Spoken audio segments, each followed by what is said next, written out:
Ternyata Malaysia dan Israel ada hubungan. Fakta Israel mewawancarai Doktor Moshe Yegar di Yerusalem. I chose Oriental Studies, which meant basically Islamic countries. Yeah.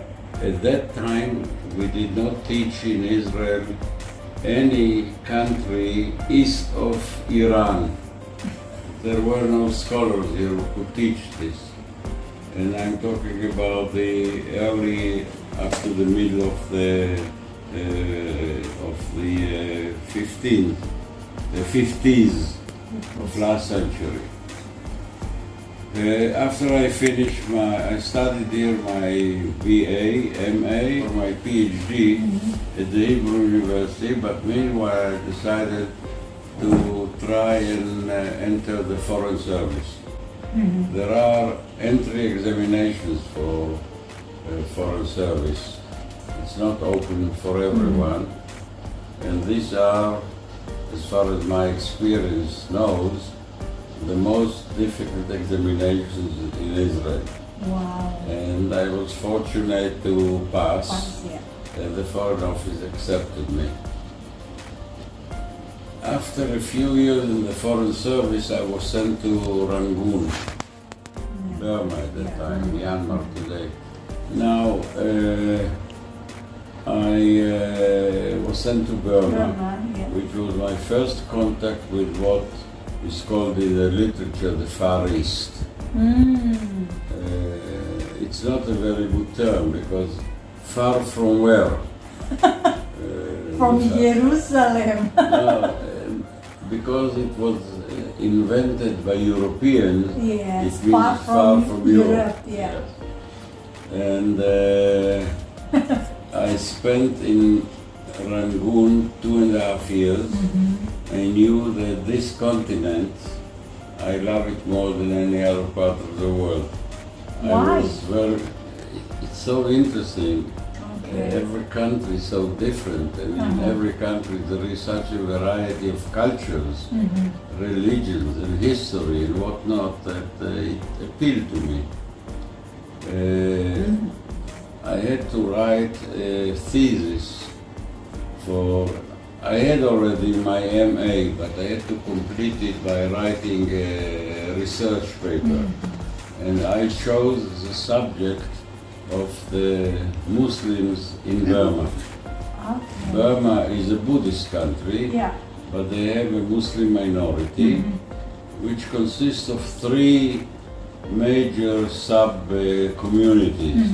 The Rohingya that received publicity in recent years because they are persecuted by the government in Burma.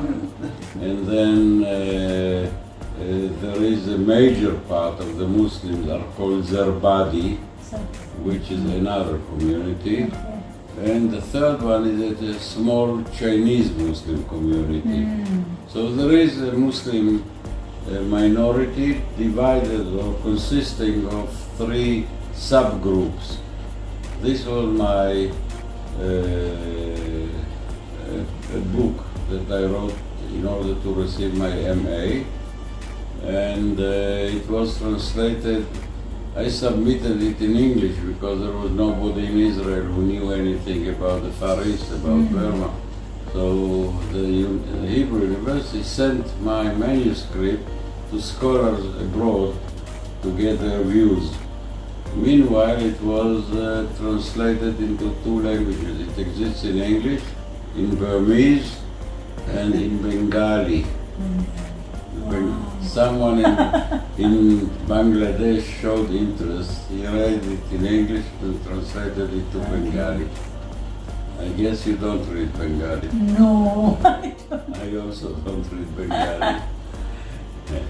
But I have the book in Bengali.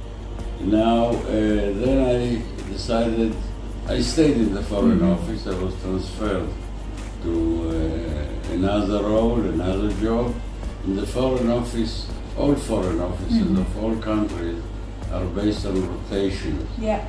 The diplomat is sent to a country, will serve there from 2 to 5 years normally, something between 2 to 5. And then you are transferred to another place. And this was my role too. Every few years I was transferred to another country or came back to Israel for a tour of duty in the main office here. Okay. I was fortunate to be sent to Kuala Lumpur, although we have no relations to this day with Malaysia. They agreed that a non-official Israeli will come. I came there as the head of a commercial company. Okay. But the Malaysian government knew my true identity. Okay. They informed them in advance that we send a man from the Foreign Office. You may use him as a connection or liaison if you so desire. They did not desire it, but I stayed there for over a year and started to work on my PhD, which is also published in a book form. And my PhD was about Islam and Islamic institutions in British Malaya during the colonial British time, how Islamic institutions developed under British protection. And then I went for 9 years. I was sent to the United States, 3 different places. I served later on as ambassador in Sweden. Wow. And ambassador in Prague, Wow. Czech Republic, No problem. and different roles here. What might be of interest to you is my last role in the Foreign Office here, not abroad, when I was appointed Deputy Director General. Saudara, ikuti kelanjutan pembicaraan dengan Dr. Moshe Yegar pada episode selanjutnya.